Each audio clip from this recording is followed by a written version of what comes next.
Welcome to Kampala Edge Times, your number one source for news, info, and trends. Once again, my name is John Kenny Adair, and it's a beautiful day to have you here on Kampala Edge Times watching our latest episode.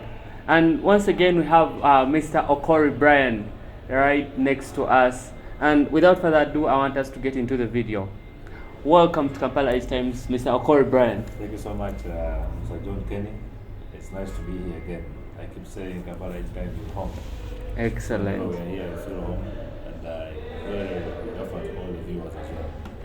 Wonderful. So, Mr. Okori, we have seen you as UNSA. You have revealed the statistics of how the funds have been used, and the students are excited to hear what has been going on.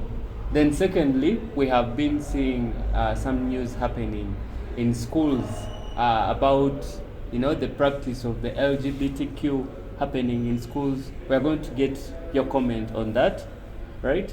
Yeah. All right. Thank you so much. Most importantly, Okori Brian is my name, and I serve as the National Treasurer of the Uganda National Students Association.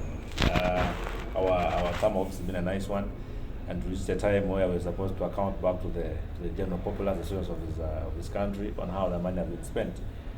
Just for record, all students in this country contribute money to us, and that is 2,000 shillings per student. And when I mean students, I mean people from S1 and above. By statistics, if we were to rate out how many students we have, I think we have close to 5 million students. A bigger number of school-going people are pupils who are in the primary and the nursery sections.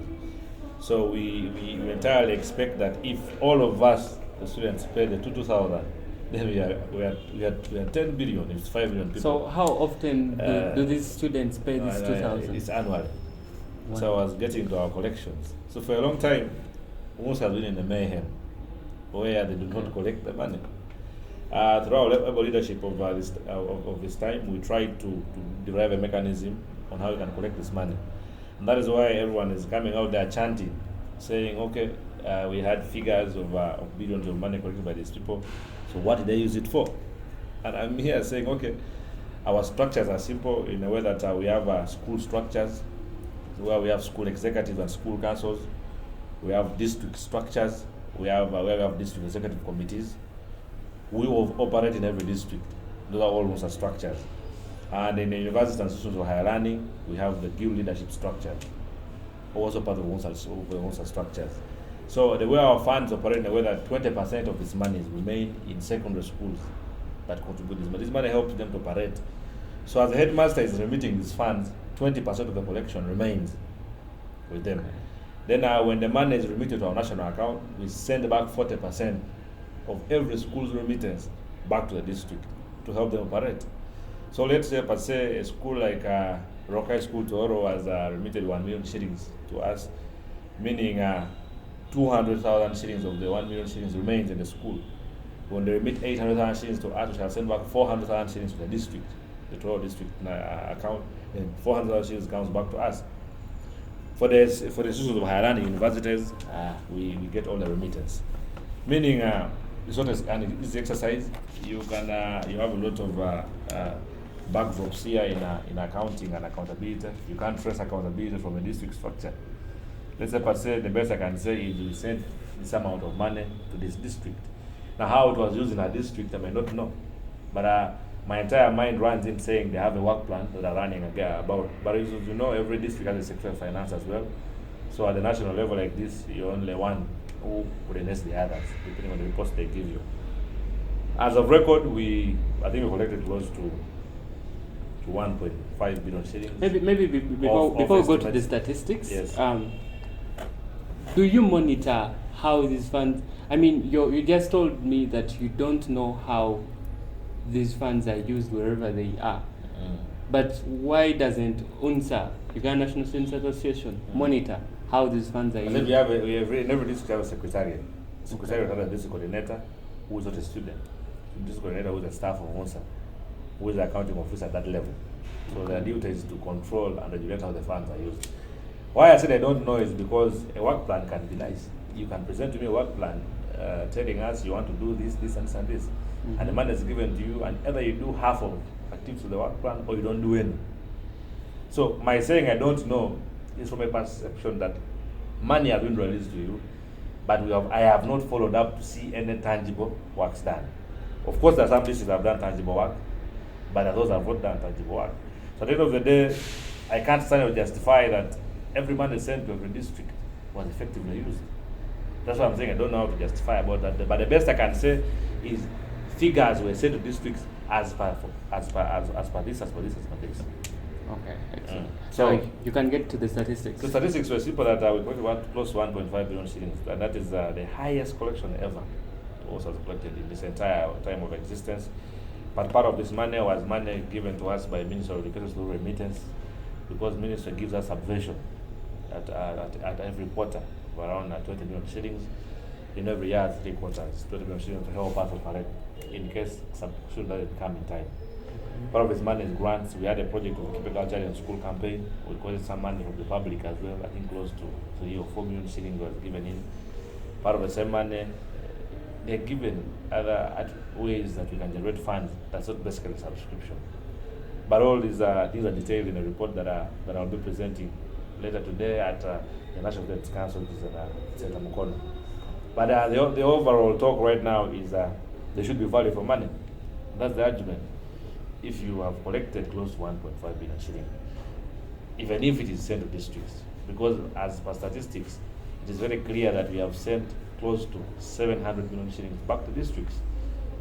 So how do you justify that expenditure?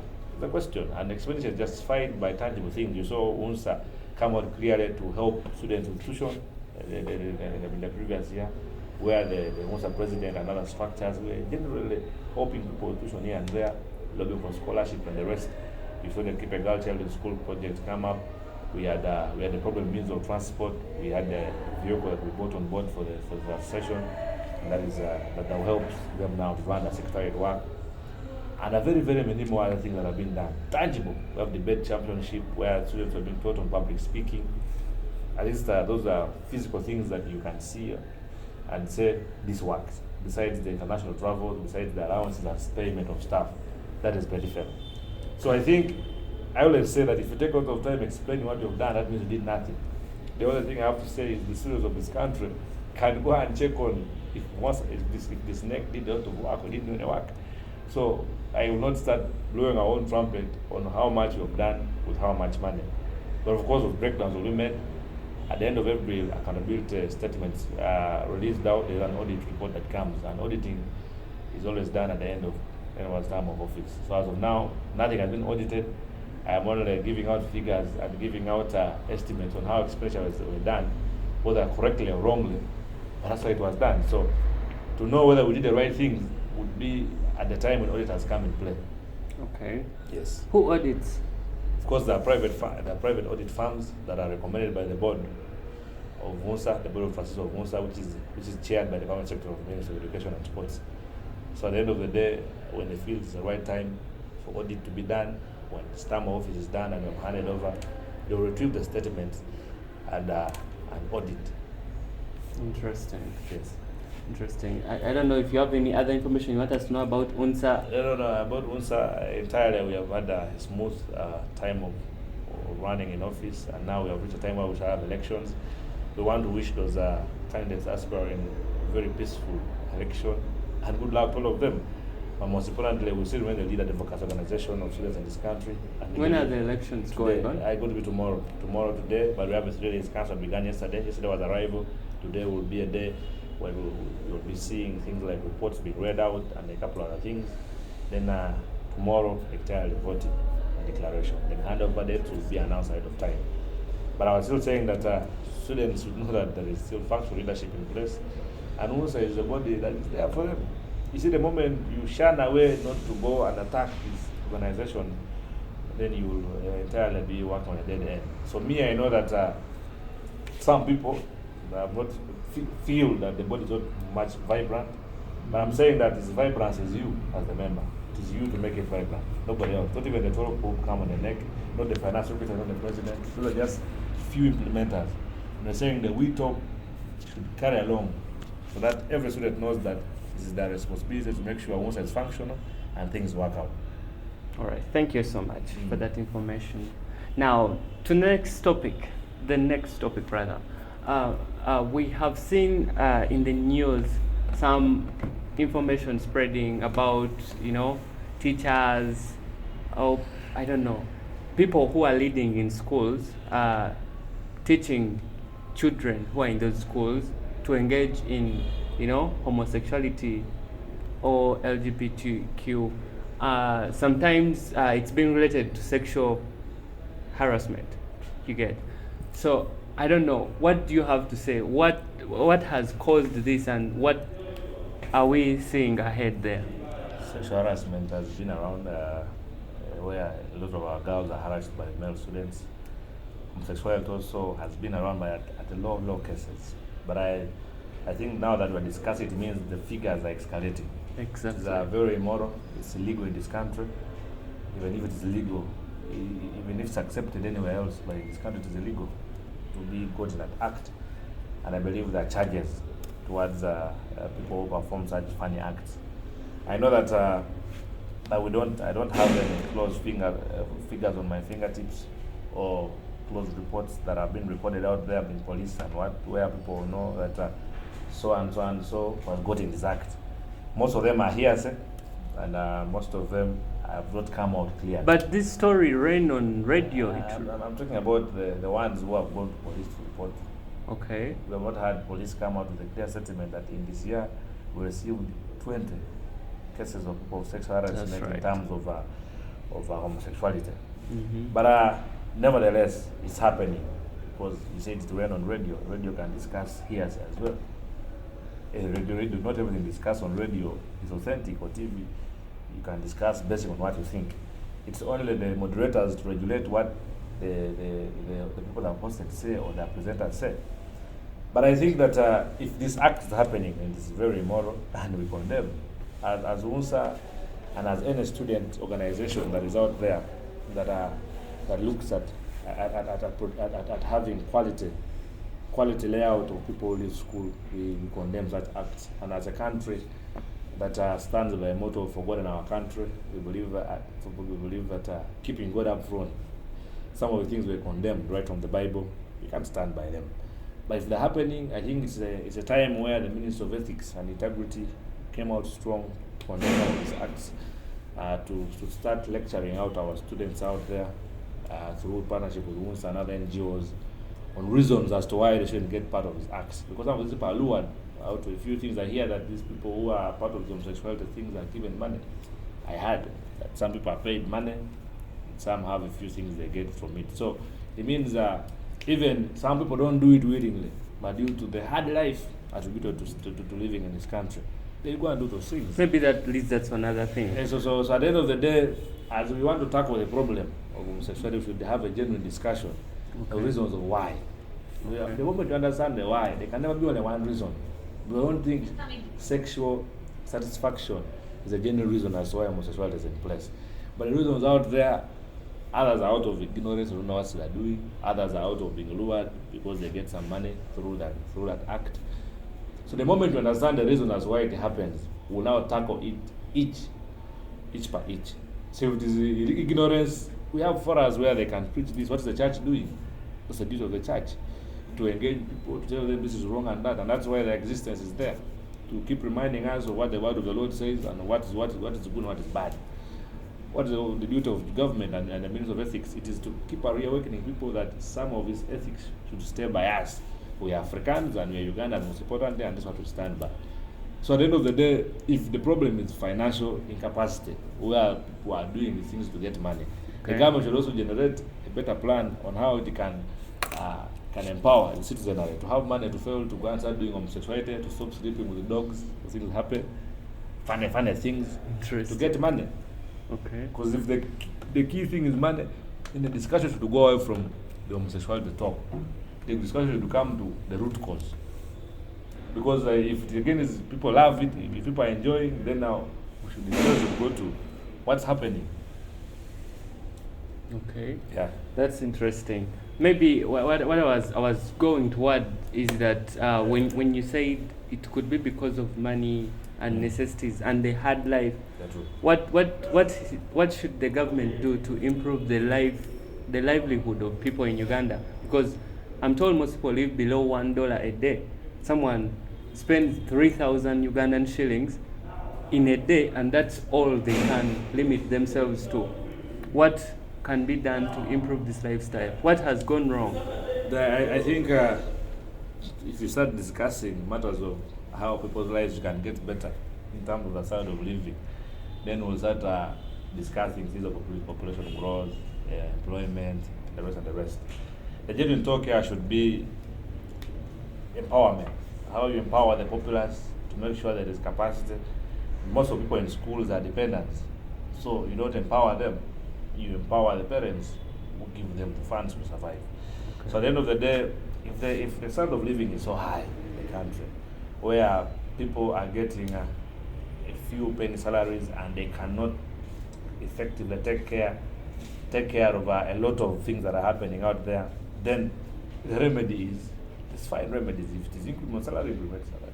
Last time I saw teachers on and I saw strike saying they wanted salary. And their cry was genuine that the prices of the economy had gone high and they couldn't afford to survive at that time.